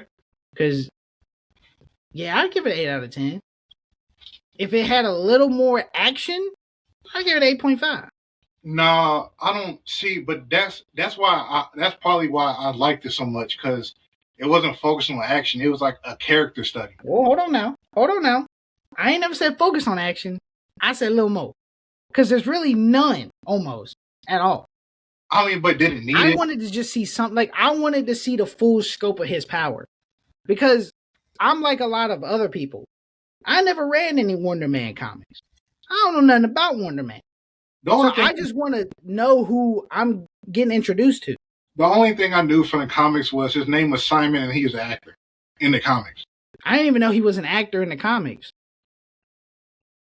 But yeah, so about the show, yeah, I liked it a lot. It was very character driven and it felt unique, like in a good way. Yeah, it didn't feel like other Marvel projects. Like, it didn't feel like it was just a superhero flick. It didn't feel like it was just, throw some action and sprinkle some comedy. Like, it felt like this was a real show. Like, it felt like if you were to detach this from the MCU, it could stand alone on its own. Yeah. Because it was definitely very character driven. I mean, the character in it was really great. Mm-hmm. Like, they won me over on his character. Like, I want to see him in more stuff now. They won me over with him. Me too. Like, how they do that? Such a great job. They really, because once they did the Mandarin fake out in Shang-Chi, and they had him, huh? You mean Iron Man 3 first? No. In Shang-Chi, when they showed him in the prison, he had like the little. Okay. Okay. Yeah, because that's when his character, to me, I thought was like, he's wrong. It's finished. Ooh, me too. I was like, I'm like, he's a joke now. Yeah, he seems like he's a damn druggo, a schizo. Yeah, it's finished. But this brought him back. And like, he felt like someone, not only did he feel like his character, he felt like he was a previous actor who was once respected. Yeah. He played this great actor role amazingly. Yeah. I believed that in this world, he was actually that nigga when it came to acting. Yeah. And he was doing it great. There was like some tragedy to it. Because like him going to Simon originally because he don't want to go back to jail, but then him kind of learn about Simon and kind of seeing himself in him, and then he liked Simon and he really don't want to like. Because, like you said, he actually liking Simon and the DODC send him up to, keep tabs on Simon, but he actually liked Simon. Like, that was really, it really made you feel something. And then him, and at first I was low key like all that, and I liked it that how everyone when they'd see him they'd be like, "Didn't you play a terrorist?" Yeah, I like that too. I like that. It shows that the Marvel universe, their world doesn't just forget stuff. Yeah, man. That was a big deal. He attacked Tony Stark. Yeah, he was killing people. That's I loved when they did that. And then I'm not gonna lie, the cherry on top for his character at the end when you thought they were coming to Simon's crib and he played the Mandarin again, man. I was scared because I thought they was gonna kill him. I was like, oh god. Me too. I was like, yo, he's finished. I was like, oh no, oh my god. He's gonna kill himself so Simon can get away. I was like, yo, this is crazy. I was scared. I was like, oh no, don't tell me you're gonna do that. Bro, and like the way he throws the accent on, he had the glasses. Yeah. I was like, yo, this is crazy. Yeah. And then him being like, nah, the other character was the acting. That I always really was the Mandarin. I was like, Yeah. yo, because if you do think about it, the U.S. doesn't know that the real Mandarin is Shang-Chi Daddy. Yeah. They think So it's Trevor. I know that they probably said, oh, he's not the Mandarin, he's an actor, and it was Aldrich Killian. But at the end of the day, there were still some people who thought he still really was the terrorist. Yeah. Because they even showed that in the show where some dudes were like, yo, is that the Mandarin? Yeah. And like, so that was such a great end. Like that twist, I was like, yo, Yeah. I wouldn't expect that. And just how he talked to Simon when they was at that director's house about what's really underneath Simon, what makes him Simon, and why he's good for the role. That was such a good, heartfelt speech. Like you really felt that. Yeah, like every time something in this show happened, it didn't just feel like he was just throwing exposition or something at me. I felt like there was real weight with these characters. Like everything meant something. Like even when he did stuff like with his brother and like the way that his family treated him and all this other stuff, there felt like there was weight there. And then even just like little throwaway lines, like when old girl was doing the interview and he talked about, I got a rocky relationship with my brother and all this and that. And he was like, what'd he say? And he was like, oh, he had nothing but great things to say about it. Yeah. Because like that shows like he just doesn't agree with the path you're taking with the acting, but he still supports you and loves you as a brother. And I was like, yo, that's some real shit. And like that stuff Marvel doesn't focus on. Yeah, and I like when Simon, when he said his family thing, like you said, and he's kind of like by himself and an outcast. Like that's a real pressure right there. Like they did it right. Yeah, like he feels like an outsider. And even when people were showing him love, it's the fact that he knows that he's hiding these powers. Yeah. It's almost like he's isolating himself and taking it as them isolating him when he's isolating himself. Yeah. And I'm like, yo, that is some A+ stuff. The thing is, acting, it feels real because they think like, oh, his job, like he wants to be an actor, and that's kind of like a pipe dream. That's realistic if you think about it. That's real. People take in the way that they portrayed acting in such a real way with all of the different tapes that he's recorded and all the different tryouts and then getting there and doing second and third auditions. And then, even to getting in, they scrapped the part and now you're not on there. I told your whole family you was going to be on it. Yeah. Like, that's the harsh reality of that. Yeah. And they played it so well. Yeah. Because, like, I know for a fact, like, people who are up-and-coming actors and, they went through the auditions, I'm pretty sure, like, when you go, like he did with his brother, when you go tell your family, I got a call back for a second audition, they're going to think the way his brother was thinking. So, basically, you're doing just another interview. You ain't even got the job yet. They don't understand how important a second interview is. A second audition is such a big deal. But to them, it's so minuscule. That's so real. Like the brother, he got like a stable job and career and stuff, and you got Simon, and he ain't really got that big role yet. So to him, it's like, okay, you just doing this with no second like option behind acting if acting don't work out. Like that's so realistic. Yeah, because he's like, oh man, you've been doing this for what was it, 10 years or something like that? Yeah. It was like you still asking your mom for money, you broke. All this other stuff, like you ain't helping around with the family. You always gone in LA trying to audition and you ain't got not a single role to your name. And it's like that's the reality. You never know. You could audition for 20 years before you catch your big break. You never know. That's just the reality of that world. Yeah. Like that scene at the first episode when he parked but beside that pole thing and he was trying to get out the car in the back. And the door was between the pole and the door. Like, that's real. Like, it's that tight of a window for real when you try to get in roles. And everybody wants to get that role. Like, it's really like that. Yeah, and then, like, even some of, like, the advice they were giving him, like, how he comes into every role with this idea that he has to create the perfect image of the character in his head, and he needs to know all the backstory. Yeah. Like he thinks that he has to go. He thinks that he needs to know everything to do it. Versus, Trevor telling him like sometimes you just need to take a deep breath and just do it the way that you do it. Yeah. Like, you just have to just trust yourself that you're gonna do it. Yeah. And like it's like little thing, like to think that there's that much complexity and that this is a Marvel project is insane to me. Even his loneliness, like they didn't do it because they say an actor's life is lonely, and it's already it's basically confirmed he's a mutant, right?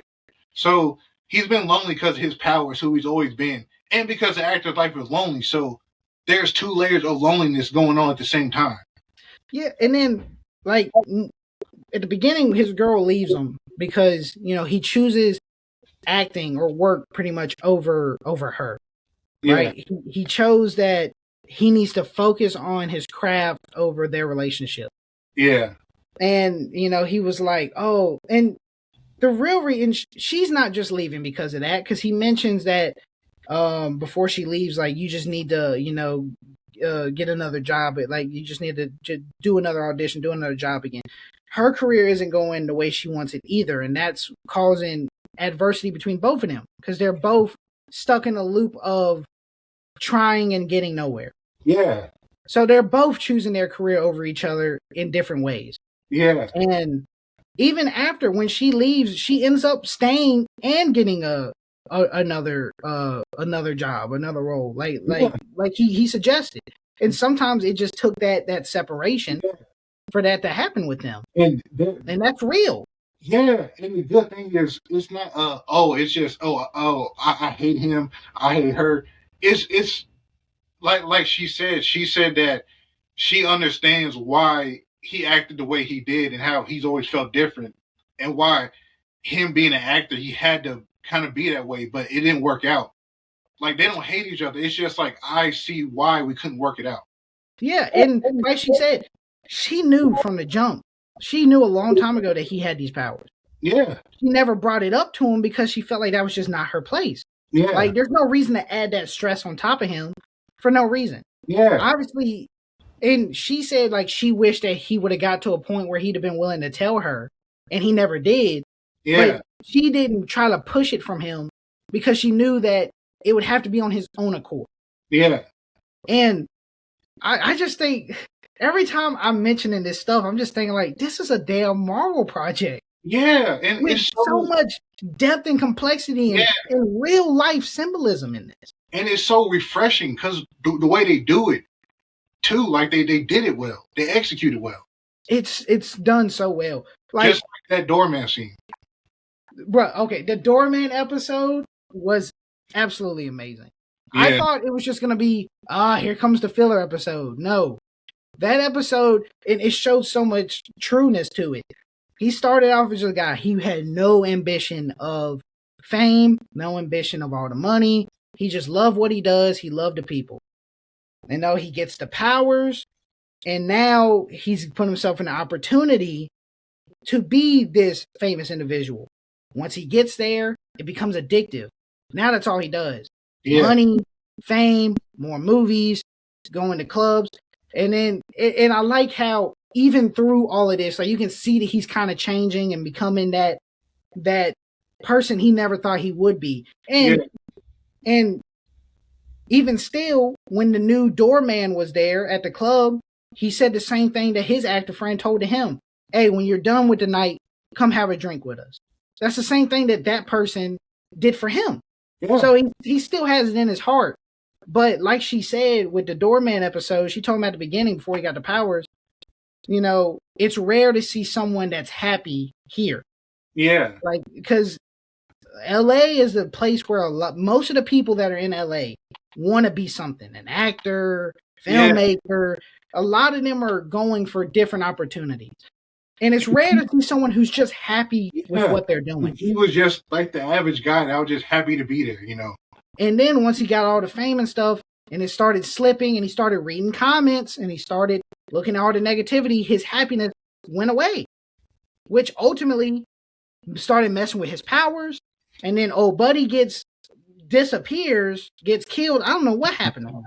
But And it ruined it to where he's now demonized as he's the reason why we don't have superheroes in acting roles because they're dangerous.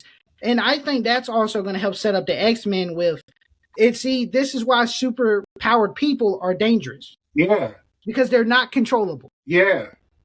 And it was just so tragic because he even says when Josh Gad, the actor, walks in, he's like, oh, I don't know, man. I'm just not like the acting type. But he shows him all the money he would make. And he's like, okay, I'm sold. Yeah. It's tragic because it's like, if none of that would ever happen to him, he'd still be happily doing what he did, what he loved. And you realize the woman who owned the bar went up to him when he was famous, and she was like, are you happy? And he was like, yeah, definitely, I'm happy. But you could tell he wasn't. Yeah, really, you could tell he was no longer happy. Yeah. Because he's now stuck in the cycle of you have to continue to stay on top and grow. Yeah. Because now that you're there, you're scared. The scary thing is to fall off. Yeah. So now you're constantly working to stay there. And every time you see something bad, you start slipping down. It's breaking you down. And the thing is, he was just a trend. Like, he kept saying, like, ding dong, and people loved it for a little bit, but then over time, people get sick of it. And you do less movies and commercials, and less people want to see you, and they start hating you. Like, that's so realistic. And I think it's crazy because one of the more sadder aspects of that episode for me, when he went on that talk show with the other black dude, and he was like, hey man, so like it's all in good fun, but like we're gonna make fun of you basically in the episode. That's what we're gonna do. We're gonna make fun of all this. And then he like pretends to be the guy, and he's like basically cracking jokes, and everyone's laughing. He's the butt of the joke. And then he talks about how he's trying to like work on becoming a serious actor. Yeah. And even he has to turn that into a joke. And then you can just see it in his face that he's like, he realizes he'll never be taken seriously. Yeah. Because he set himself up as this guy. Yeah. And you can't take the ding dong guy serious. Yeah. And he just set himself up for failure almost. And you start seeing it. Yeah, that's so sad. Because he was never like a great actor. He just had the powers that could make him act in, that movie. And but he was never, a great actor, so he's not going to get more serious roles like he wants. He's just going to be known as Doorman. That's sad because now he's typecast. Yeah, and he never wanted to be an actor, so he never got to learn the fundamentals. He never was around people who could teach him how to navigate this thing. Yeah. Even the people around him, what was his name? The white dude? Josh Gad. Yeah, even him, he was really just using him to make more movies. Yeah. At the end of the day, he probably did like him, but at the end of the day, he's like, this guy can make me hundreds of millions of dollars. He can make me tons of movies. Yeah. And that's why he kept in close with him so much. But now it's like he's in something he never really wanted. He doesn't know how to navigate it. He doesn't know how to get himself out of the predicament he's in. And it's just sad to see because it's like, this man really was just happy. Yeah. And he gets these powers, and the thing is, his downfall started with a selfless act. Yeah. He saved those people from that burning building. That's where it all started. He was risking his life to save these people. And that started his downfall instead of really an uprise for him. It was an uprise in fame and money and a decline in happiness. Like that scene when he was talking to his fans in the truck. And it was just him in the truck talking to his fans, a social media message, and it zooms out. And it's just the truck in an empty parking lot. And it's just him in that truck. Like, that was just so powerful to see that type of symbolism like that. Yeah, because it's like he's sitting there talking to all of these fans and everything that he has, but really, there's no one around him. Yeah. It's still just him. He's lonely. He has no one really. Because he has this illusion of fans from all the internet, all these people who say, oh, I love the ding dong man, the doorman. Yeah. But really, you zoom out, look at the bigger picture, he's alone. There's no one around. And that's such a sad thing. But once again, it's so real. Yeah. That's real life. And I think he said in that scene, oh, he's struggling financially, I think. Yeah, I think that's why he ended up doing that other Doorman movie because I don't remember. I think they may have showed like some past due bills or some. They showed something and they Yeah, mentioned something with, but he got all this money. Once again, no one around him to teach him. He don't know how to spend it. He's spending more money than he's actually making. yeah. And now you're starting to go bankrupt. You need more money. You're doing things you didn't really want to do. You're going back and again typecast. God, Cycle man, repeats that itself. is just God. That is heartbreaking, but it's so real. It's so real. And the thing is, there's probably hundreds of thousands of actors every day who have went through that struggle, went through Yeah, that same thing. exactly. They get a big break, maybe even one they wasn't even expecting. They get thrown into something they have no idea what they're in. Then here comes all the fame, all the money, and you just like, oh, okay. And then you take all the fame, you take all the money, and you've never had criticism, so you don't really know how to handle it. You start Yeah, seeing the comments, oh, this nigga suck, this nigga ugly, whatever, and then it starts getting to you. And then, you keep going down the line, you're spending money that you don't really have. You don't really have any people around you. You start going bankrupt. And then in real life, of course, that's when like the drugs start coming or the drinking. And you see so many actors that's their downfall. yeah. They get these drug addictions or drinking addictions, gambling addictions, bankruptcy. It happens so much because a lot of these people they like they don't actually know how to manage what they're going into. But You're just thrown into it. it's worse with Doorman because Doorman was basically just a facade, right? Like Ding Dong, that was just a facade. He was never really like an actor. And Yeah, that's he what, was never really an actor. He was anything. He was more like these TikTok trends. yeah, Like he was a guy who had a viral moment and yeah, has to live by that. And we see that a bunch on social media. yeah, How many people have you seen where they had one viral video 4 years ago, and you yeah. go to their page today, and they're still repeating that same viral video? But trends leave. They don't stay though. That's the thing. But that's the thing. That's all they're known for. So if they don't keep Yeah. doing that, they're done. And And unless you learn how to grow, but a lot of them don't know how to. yeah, like Doorman, he didn't know how to grow. He didn't know what to He do didn't beyond. know. Yeah, because he kept accepting what they were giving him. He Now, accepted to be made fun of. He kept yeah. accepting doing the movies. Another thing that would have made it more heartbreaking is if he went back to that club and he was like, "Can I work here again?" And she says, "No, you can't because either you're too big or you got powers or something." Yeah, like it would have been like he can't even have his old life back. Yeah, Which I don't even know if he can, because if they considered him to have murdered Gad or whatever, since he went through his stomach and never came out, I don't know if they considered maybe he murdered him, or because yeah, they had obituary yeah, and we didn't see him after, so they could have said that he murdered him and he could be spending the rest of his life in prison yeah. in the RAF or something, and now he'll never get to live a free life. God, that is tragic. It's so tragic. It's so tragic. And the thing is, I like how just because they were black characters, they didn't make their blackness a part of it. Like it wasn't about black people versus white people. Yeah, and I'm glad that with this one they did different types of black. Yeah, Like Wonderman and his family, they're Haitian. So yeah, it's not just your traditional black people. There's there's a bunch of different ethnicities of black people. Of course, you got like your African Americans, you got just like actual like African. You have your like your islanders who are black or dark skinned colored skinned people. You have so many. You got Haitians. That you have so many different types of colored people that it doesn't always just have to be black kid from the hood or black kid from the suburbs. yeah. More than that. There's so much more. And There's like so I much said, more. and it wasn't just like, oh, I'm a black actor. Oh, all these white people don't like me because Hollywood is for white people. Yeah, I'm so glad that not once in this thing was it ever he wasn't getting jobs just because he's black. Yes, God, I'm glad that was never mentioned, that was never brought up, because that's so overused. That's such an overused stereotype. yeah, Oh, he's not getting roles because he's black. No, a lot of problems was his own problems for not getting roles. Like he had that one role on American Horror Story. He ruined it. yeah. he wouldn't accept what they gave him. He had to Yeah. keep changing it.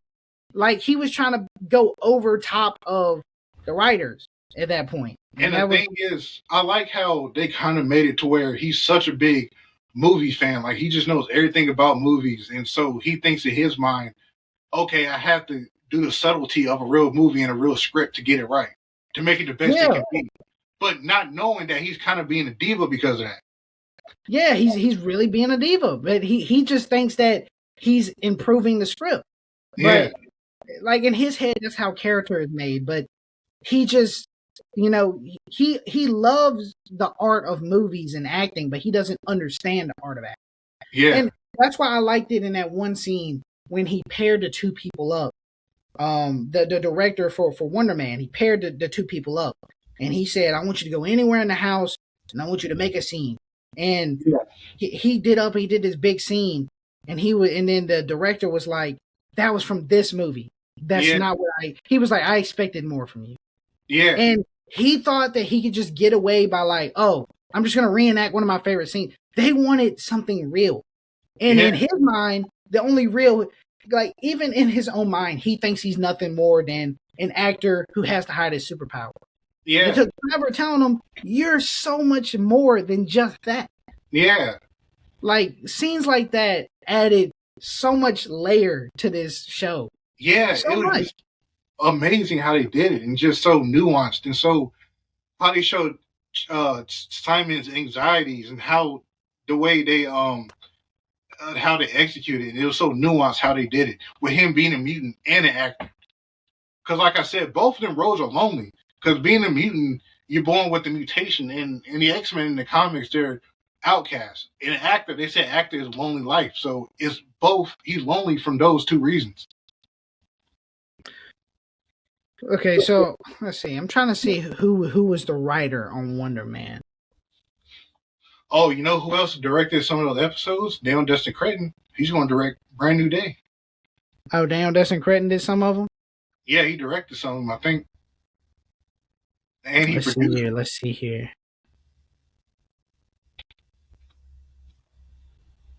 Looks like people think episode 8 was the highest rated episode.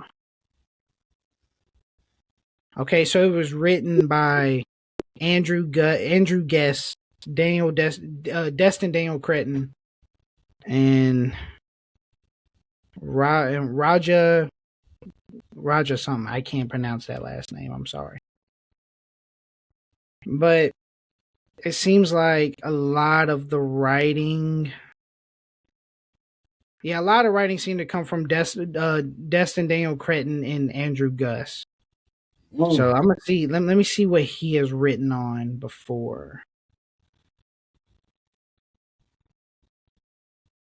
Let's see here. Previous. He's written on. Yeah, so he wrote all 8 episodes of Wonder Man, or at least he wrote on all 8. He's written 6 episodes of Brooklyn Nine-Nine. He wrote 26 episodes of Community. He wrote 10 episodes of Brooklyn Nine-Nine. So it looks like he did some TV show writing. I don't know what made him go in his bag for this one. Yeah, but he really did. It looks like he was also the producer on the Hawkeye show. Let's see what. And I like Daniel Destin. God, Lee. Destin Daniel Cretton. We need this type of character stuff for Brand New Day. We in really good hands. I want to see this from all Marvel projects. Yeah, that's why I said this is the uniqueness that we've been talking about that we need. Okay, so yeah, he also co-wrote with other dude all 8 episodes of Wonder Man. Who? Destin Daniel Cretton. Oh, okay. And of course, he wrote Shang-Chi. Yeah. He wrote Just Mercy, which is a great film, by the way. I love that film, low key. Have you seen it? No, I ain't seen it yet. This shows a lot of his character work ability. It's a really good show. I mean, movie. I don't know why I said it was a show. It's a movie. It's the one with Michael B. and Jamie Foxx. Yeah. It's really good. I'm a big fan of it. But that explains a lot because there's some, really talented character writer on there. Yeah. And I just wish that going in the future, Marvel would do a lot more projects with that level of character writing. Oh, and before you move on with that, I just want to say another scene that I like when he was talking to Trevor, when he found out Trevor was like going behind his back and just spying on him, and he was like, "Man, that was a hell of a performance, bro. Like, man, that hurt." Yeah, because like he's talked so much about how lonely he felt, and his family kept mentioning, he's never made any friends, and he never has any friends to bring around, and he truly saw this dude as like his best friend. It's like this dude has not only helped me with my acting, he's went to all these events with me, he's wanted to do all this, and then for it to turn around and be that, and you're just like, and then he was like, man, it's like, even at my, like you went to my mom's birthday, bro. Yeah, and it's like this was nothing more than just acting, like you was just pretending to be my friend this whole time. He was pissed. He's like, I thought you was really my friend. I thought you. And he quite literally, like, that broke him so much he was almost throw his whole career away. Yeah. Because he knew as soon as he went into that studio and blew that bitch the fuck up, he knew that it was over for him. He knew it. Like, he knew that, they're going to come get me. Like, there's no way they don't know it's me. Yeah. Obviously, he knows that they're already on to him now. Yeah. So he's like, it's it. Like, it's done. Yeah. But I was just like, literally the whole time I was watching it too, from the second that they said that Trevor was working with old buddy, I was like, Trevor, man, you can't, man. Yeah, I was like, Trevor, man, don't do this, man. You being such a bum right now, dog. He better than this, bro. I was upset as shit. I was like, bro, don't tell me that you just gonna be this big old bum and you just gonna turn this nigga in.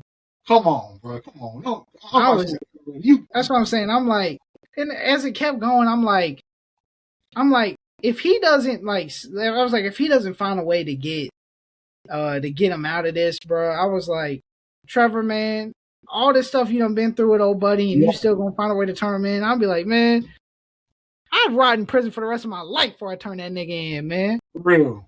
Because he ain't deserve none of that, bro. And like, they're showing how fucked up the culture is of like actors not being able to act because of their powers. Because I'm like, man, all he want to do is be an actor, bro. He can't help it. Yeah, because he was born with those powers. At least that's what they're implying. I'm pretty sure he was born with them. I'm pretty sure. Now, obviously, what we know about mutations when it comes to like the X-Men, you're born with them, but they do have to be activated. Yeah. I think that his dad's death is what activated his mutant gene. Yeah. Because he seemed to be normal prior, and it seemed like all this started happening after his father's death, because it's really the only one that encouraged him to do anything, because he got bullied in school, as he showed, and his father really encouraged his acting and encouraged him to kind of follow his dreams. Yeah. And I think his dad dying is what activated his mutant gene. Yeah. Gave him his powers. And I don't know if maybe even the brother has powers. I don't know. They never really... I think in the comics he has powers. I think. I would say they didn't really show it in the show, but I feel like at some moments it was kind of alluding to maybe his brother has some powers somewhere. In the comics, you think he does got some type of powers in the comics? I think. Because obviously his family already knows that he has them. And even when he went to the doctor said his vitals and stuff are normal. Like, there's nothing wrong with him. I think the doctor also knew. Yeah. I think the doctor might have been a mutant herself, because the way the doctor because I think she mentioned like the oven started the fire, and then when she looked at him, she was like, the oven started it, right? Yeah. Like almost like she was saying like, you need to make sure that like you keep it under wraps. Yeah. But of course his family knew he had them. but I don't know. I think his brother might have them. Let's see.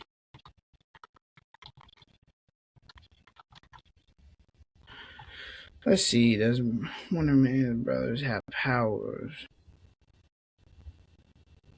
Yeah, his brother is known as Grim Reaper in the comics. Ooh. And has powers. Oh.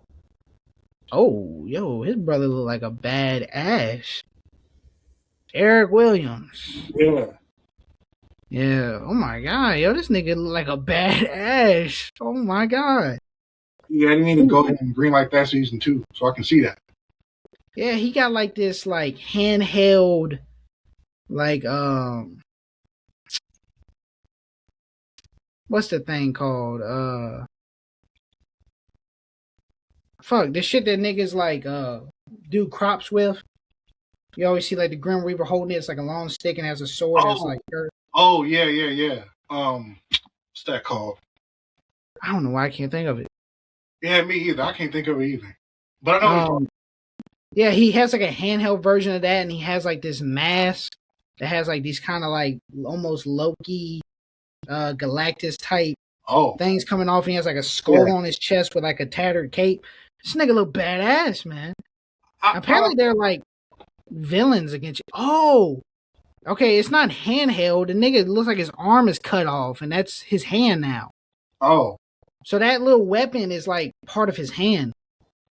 I hope they do go that route. I hope they're not villains per se. Like I hope like they don't hate each other. I don't know if the MCU will go that route though. Yeah, I don't think they'll go that route. I also don't think that they'll keep it looking like this. They might just give him the powers. Yeah. I think they might just give him the powers. I know. Well, what did I see? I saw like a post on Twitter. Costume. And they was talking about, I wonder if like the in-universe, they said, I wonder if the in-universe people are pissed that they cut the sleeves off of Wonderman. Yeah, probably. Because it was like in their universe, they got the old school movie, and the nigga got the long sleeves and the pants, and then they see it now, and the nigga's sleeveless, and they got rid of the green. He said, I bet people on Twitter in their universe is like, oh hell no, they got rid of the green and cut the sleeves off. They probably won't do it, but they'll say, "Oh, how come Wonderman is black and this Wonderman, he's white?" You know damn well in the MCU, somebody saying that. Yeah, first of all, they don't be showing it. They don't be talking about that enough. Because I know if there was MCU Twitter, like as soon as Sam came out with the shield, I know there had to be some people on racist MCU Twitter in the universe that was like, I know they didn't get a black man a shield. I know damn well. You know that. Yeah, I know damn well. Because they be trying to act like ain't nobody in the MCU racist. Come on now. For real. They don't exist in the MCU. That's a lie, bro. I mean, I guess hating mutants is like their version of racism. So yeah, I guess. They broke the color barrier. They can't break the mutant barrier. Oh, yeah. I guess in this MCU, color racism don't exist. Yeah. In the MCU, they've already solved racism. They just can't solve the mutant kind. Maybe that's what we call racism, the mutants.